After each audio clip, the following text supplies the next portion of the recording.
Here's some good news. The perfect egg sandwich, it exists, and everyone can make it at home, including this super delicate buttery bread, but let's not get ahead of ourselves. What's up guys, Andong here. It's 10 a.m. in the morning and I'm on my way to the studio where I have something very exciting waiting for me in the fridge. Look, it's not a secret that eggs and bread are a match made in heaven, which is why pretty much every culture in the world has some kind of variation on eggs on toast. I understand everyone has their own favorite. Yours is probably the one you grew up with. But to me, purely based on rational thinking, there are major flaws in the ways we eat eggs on bread. And it's not so much about flavor as it is about delivery.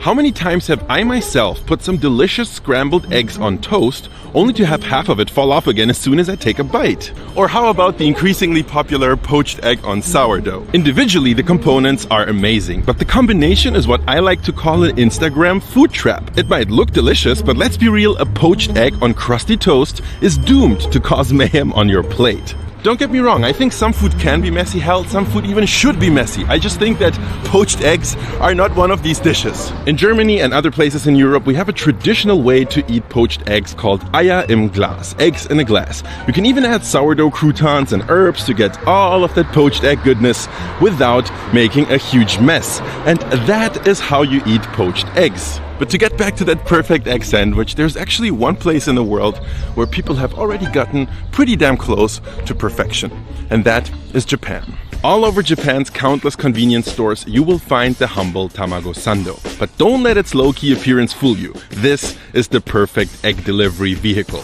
To a large degree, that is thanks to the super soft bread. And don't get me wrong, I understand white milk bread can be a pretty bland and boring endeavor if you buy it at the store. But if you actually make a Japanese shokupan at home, which is what this type of bread is called, it is a fluffy, buttery creature of perfection that can easily compete with a high-end French brioche. But let's get back to our tamago sando. Tamago sando literally translates to egg sandwich, but it is also commonly translated as egg salad sandwich. And I think the main reason here is that A, you kind of mush it up with a fork, but B, and that's the biggest reason I think, is the addition of mayonnaise, which I guess is what it takes to bring an egg into the world of salad. But it's not just any old mayo that you're adding, it's actually Japanese mayo, which is a small but significant difference. Hey Andong, what's the difference between Japanese mayo and regular mayo? Well, thanks for asking. The basic idea is pretty much the same. There are a few small differences, like for example in Japan they'd add rice vinegar instead of lemon juice,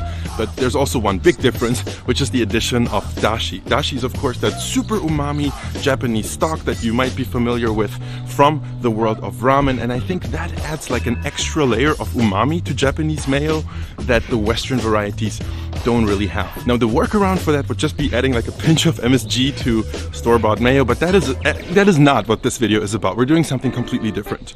So yesterday I made my own dashi stock from sheets of kombu or kelp that I soaked overnight and then simmered in hot but not boiling water for 20 minutes.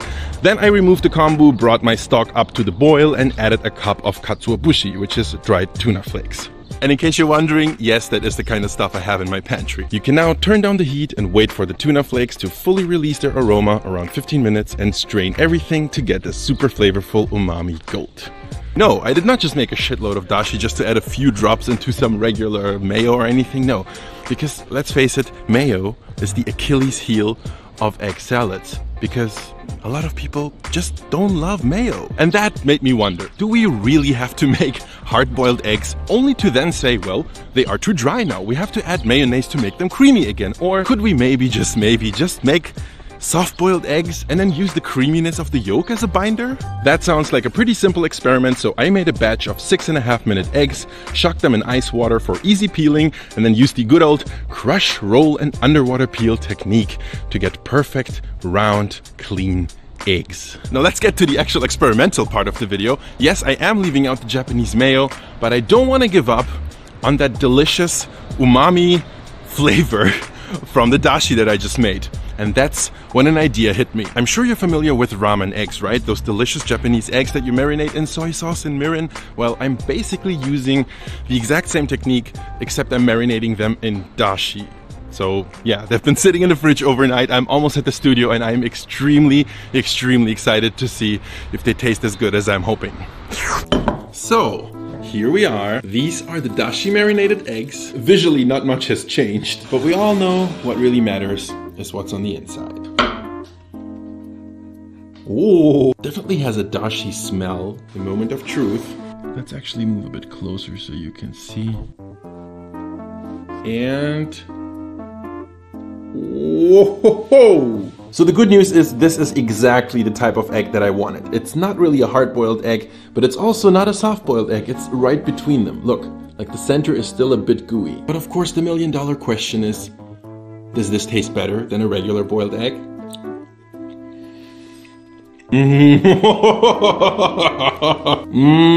Yes, yes, yes.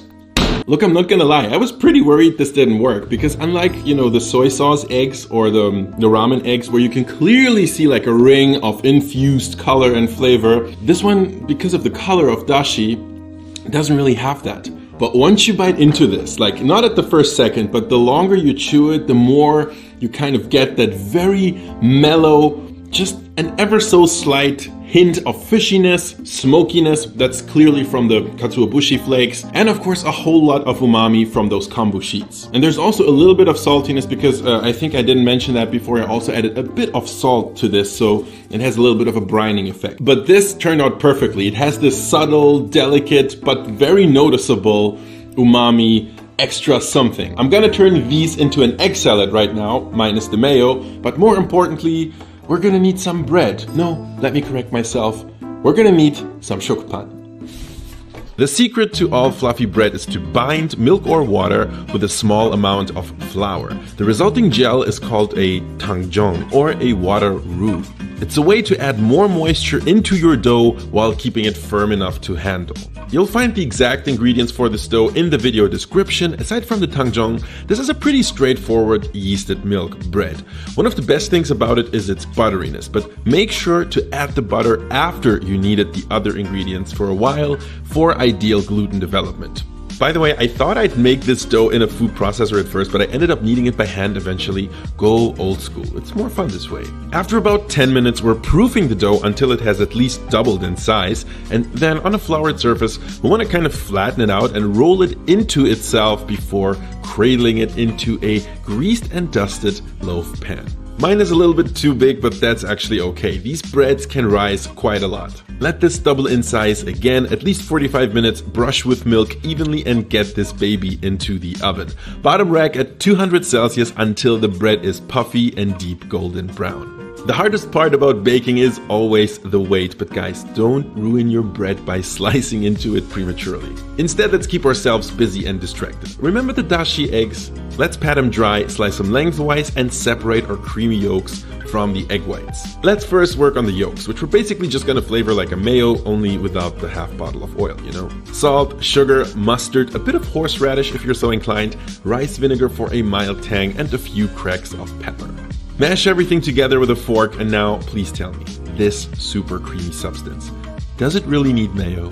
What it really does need is some texture though, so I'm using an egg slicer for the egg whites, but you can totally do this by hand. Add the sliced egg whites into the yolk mixture and do not miss out on adding a generous amount of chives that will really do a lot to this egg salad. I guess it's a salad now, or is it? We're finally ready to slice open that delicious kind of shokpan milk bread. It's not super traditional, and look at that crumb. Tender, fragrant, spongy, perfection. Let's get a few slices ready and then it's topping time. I like a generous layer of egg salad, but don't add too much, otherwise the sandwich might overflow when you bite into it. I like to press the sandwich flat with something heavy for a few minutes, and then we move to the most controversial question: to crust or not to crust. I love a good crust, but this is the time where you have to sacrifice it for the greater good. You can still snack on it, but the perfection of a bite-sized nugget of egg on tender, buttery toast is unparalleled.